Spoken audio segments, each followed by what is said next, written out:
The McDonald brothers. In the early 1900s, big changes were happening. Ford made cars in large numbers and new roads were built. But that didn't just revolutionize travel, it also transformed dining, with hundreds of drive-ins popping up in California. Around then, two brothers, Richard and Maurice McDonald, moved to California to break into the movie business. But after 10 years of continuous struggle, they decided to leave Hollywood and find something more profitable. While there, they observed the drive-ins business and thought, there's money to be made here. So they opened their first spot, McDonald's Barbecue, selling hot dogs. It was tough. Learning to run a grill, take orders, and manage staff was a lot of work. After 2 years, they also set up a new shop in San Bernardino. It was a better location with a bigger menu, and on weekends, over 100 cars showed up. Soon, their cash registers were full. By 1948, they were living in a mansion, leaving their competitors completely shocked about their business. But that's what it seemed like outside the kitchen. Inside, the McDonald brothers faced challenges.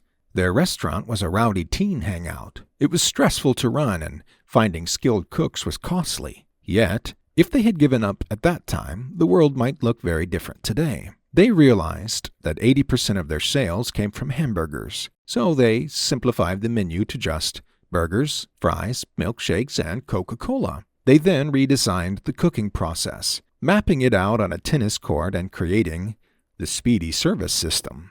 With assembly line efficiency, workers focused on one task each. Orders were ready in 15 seconds, and no skilled labor was needed. Customers initially found the self-service confusing, but once they saw how fast it was, they loved it. It's quite hard to digest, but today's big names like Burger King and Taco Bell actually took the inspiration from the McDonald brothers' Speedee Service System to come to the point where they are today. By 1954, Richard and Mac were living a simple but fulfilling life in California, serving more burgers, fries, and milkshakes than they'd ever imagined. Ray Kroc. But their peaceful days were about to end because the true game changer of the McDonald's story was about to be introduced. Ray Kroc. Ray Kroc was quite an ambitious man who'd do anything to earn money. While working as a salesperson at a paper cup company, a customer once introduced him to a machine he had invented, a multi-mixer that could make 5 milkshakes at the same time. Seeing its potential to boost paper cup sales, he pitched the idea to his boss, who dismissed it. Frustrated, Ray quit and started his own company to sell the multi-mixer. Working normally and adjusting to his new business, he encountered something that clicked his mind. A small restaurant 60 miles east of L.A. ordered an unusual 8 multi-mixers, while most places only needed 1. Curious, Ray Kroc went to see for himself. And that small restaurant, he found, was McDonald's. At first it seemed ordinary, but soon the parking lot filled with 150 customers. When Ray got a 15-cent burger almost instantly, he was amazed. The food was delicious, the place spotless, and the family-friendly vibe unmatched. Ray had never seen anything like it.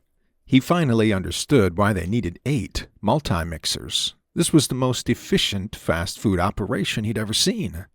McDonald's franchises evolution. The brothers explained they were looking for someone to franchise McDonald's, as they were content running their single store. Ray saw huge potential and told them to reach out if they found a franchising agent. But for the next week, Ray couldn't stop thinking about it.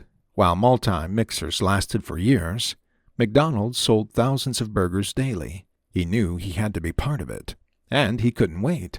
He called Richard McDonald asking, "What about me?" when they hadn't found a franchising agent. The brothers agreed, and Ray began franchising McDonald's in 1955, founding McDonald's System Incorporated. Under their deal, Ray scouted locations, found operators, and trained them in the Speedee Service System. For each new store, he earned $950 up front and a 1.9% of the revenue, though the McDonald brothers took a quarter of that as royalties. At first, Ray was excited about the partnership, but soon he realized the deal wasn't as favorable as it seemed, and tension with the brothers would only grow. Ray chose Des Plaines, Illinois, for his first franchised McDonald's and found a great operator to run it. The McDonald brothers provided a new design with golden arches but refused to sign off on a needed basement. Ray built it anyway, breaching the contract and risking a lawsuit. When the store opened, it became a local hit.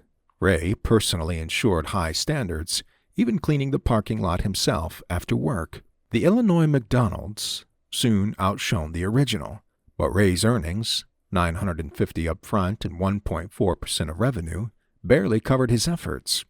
The success attracted Harry Sonneborn, vice president of Tasty Freeze, who left his prestigious job to join Ray, despite taking a huge pay cut. Harry began managing finances and finding ways to make McDonald's System Incorporated profitable. In 1959, Ray made Harry Sonneborn CEO, allowing him to handle finances while Ray focused on expanding stores. That year, they signed 18 franchisees, 9 in California, but managing them remotely proved challenging. Operators ignored the Speedee Service System, leading to inconsistency in quality, service, and pricing. Ray shifted his focus to what he could control and learned some important lessons. Always keep high standards for quality, service, and cleanliness. Hire active, hands-on operators instead of investors who just sit back. And understand that big profits wouldn't come from a small service fee alone. These lessons helped shape McDonald's future. By 1956, McDonald's faced tough competition from brands like In-N-Out, Burger King, KFC, and Carl's Jr., many of which were inspired by McDonald's ideas. The key to McDonald's success was how Ray and Harry set up their franchise system. Unlike others who sold franchises quickly for a profit, McDonald's focused on growing one store at a time. Ray treated his franchisees like partners, sharing his belief in McDonald's future to inspire them. To improve the system, he turned to Fred Turner, a hard-working 23-year-old who started as a burger flipper and quickly became vice president of operations. Fred's dedication and strong work ethic made him the perfect fit to help grow McDonald's. Fred helped take the Speedee Service System to the next level, making McDonald's more efficient. Even though these changes went against Ray's contract with the McDonald brothers, he moved ahead anyway, despite being ignored by them for his fast pace. Ray's two major problems. McDonald's success spread, and soon ambitious entrepreneurs were eager to join Ray's growing McFamily. Despite the growth, operating costs soared, and the 1.4% service fee wasn't enough. The McDonald brothers refused to adjust the contract, so Ray sacrificed his own salary for 8 years to keep the business afloat, relying on his old sales company to support his family. At 80-hour weeks and well past retirement age, Ray's relentless passion drove McDonald's forward. Here, he had two major problems. His company needed a way to make money, and he wanted to free himself from the McDonald brothers. And that's where Harry Sonneborn proposed a game-changing solution: Franchise Realty Corporation. This separate company would buy the land from McDonald's locations and lease it to store operators. This solved multiple issues. First, independence. Franchise Realty wasn't tied to the McDonald brothers' contract, giving Ray more freedom. Second, control. Lease agreements enforced quality standards like cleanliness with the threat of termination. Third, profit. Operators paid rent as either a flat fee or 8.5% of revenue, whichever was higher on top of the 1.4% service fee. And fourth, financing. Security deposits from operators funded land purchases, minimizing upfront costs. This strategy gave Ray and Harry the cash flow they needed while positioning McDonald's for long-term success. The more money they made, the more McDonald's earned. By 1960, McDonald's had 228 restaurants, with land acquisitions steadily growing. Here, Ray focused on his major next move: eliminating the McDonald brothers. Having violated their contract repeatedly, Ray knew the brothers could sue at any time, so he acted first. He offered to buy them out, asking them to name their price. When they demanded $2.7 million, $1 million each plus taxes, Ray hesitated but realized it was his chance to take full control of McDonald's, including the name, the original store, and all rights to the brand. Ray had no idea how to come up with $2.7 million, which would be equivalent to $28 million today. But he agreed to the deal, confident in McDonald's future. And thanks to Harry Sonneborn's Wall Street connections, Ray secured the funds, taking on significant debt. Ray's revenge. The McDonald brothers then insisted on keeping their original store, forcing a compromise. They could keep it but rename it the Big M. Though furious, Ray accepted and the deal seemed complete. However, Richard McDonald later claimed Ray had agreed to pay the brothers a 0.5% royalty as part of a handshake deal, saying a formal contract would complicate insurance.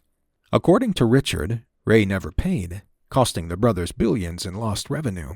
Whether the handshake deal truly happened remains debated. Some call it a myth, but what's certain is that Ray gained full control of McDonald's, while the brothers faded into obscurity. Ray's feud with the McDonald's brothers ended bitterly. After securing ownership in 1961, he vowed revenge, opening a McDonald's store right next to their renamed the Big M, driving it out of business. Ray erased the brothers from McDonald's history, declaring himself the founder and renaming his first Illinois franchise as McDonald's No. 1. Multi-millionaires.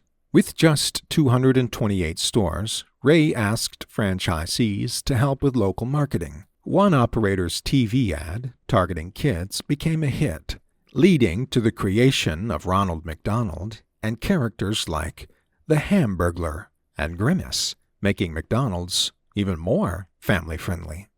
They also launched the Happy Meal, which became popular among children. Franchisees introduced big ideas like the Big Mac, drive-thru, and playlands, mixing consistency with new ideas.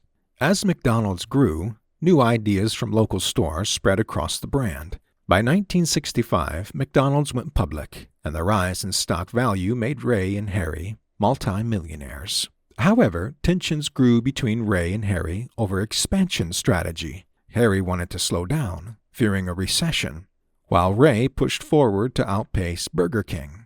Harry eventually stepped down and Ray became CEO. For 15 years, Ray Kroc's life revolved around McDonald's, but after, he married someone and began prioritizing evenings with her. Fred Turner. While still the public face of McDonald's, Ray passed leadership to Fred Turner, his trusted protege who had risen from fry cook to vice president. Fred's first mission as CEO was global expansion. Learning from past failures, he kept the American menu intact but allowed local teams to handle marketing. The strategy succeeded, making McDonald's an exporter of American culture and a global phenomenon. Fred also accelerated store openings, streamlining operations to achieve record growth. By 1974, McDonald's was opening over 500 restaurants annually, far outpacing competitors like Burger King. Under Fred, McDonald's tripled its size, becoming a global icon. The McDonald's scandal. Success always comes with challenges. As the face of fast food, McDonald's became a target for scandals. One was the Monopoly promotion, which offered prizes ranging from free food to cars and even $1 million. But this promotion became a big scandal when a former cop, Jerome Jacobson, who was in charge of security for the promotion, cheated. He got tamper-proof seals by mistake and swapped winning stickers with less valuable ones, giving them to his friends, including an Italian mob. Over 13 years, Jerome and his group stole $24 million in prizes, while McDonald's and customers had no idea. The FBI figured out the scam in 2000 after noticing strange patterns among the winners. A sting operation led to 50 arrests, Jerome admitting guilt, and McDonald's paying over $65 million in damages. The real victims were the customers who didn't know they had no chance of winning big prizes. A few years later, McDonald's faced another problem with the documentary Super Size Me. Filmmaker Morgan Spurlock ate only McDonald's for a month, gained 27 pounds, and had serious health issues. This hurt McDonald's image, causing them to remove supersize options and start healthier campaigns, even though McDonald's denied the changes were because of the film. Even with these scandals, McDonald's is still a global giant, worth over $200 billion. Its success is mostly because of Ray Kroc's hard work, even though the McDonald brothers' original ideas were often overlooked. McDonald's story is all about ambition, innovation, and lasting impact.